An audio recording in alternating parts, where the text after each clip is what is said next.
đúng không? Này là do mình để vô cho nó cân bằng thôi.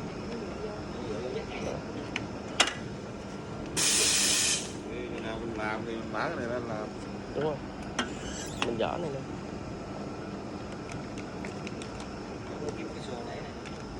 Chảy nước hả? Nó cái này nó lọc nước ra. Đúng rồi.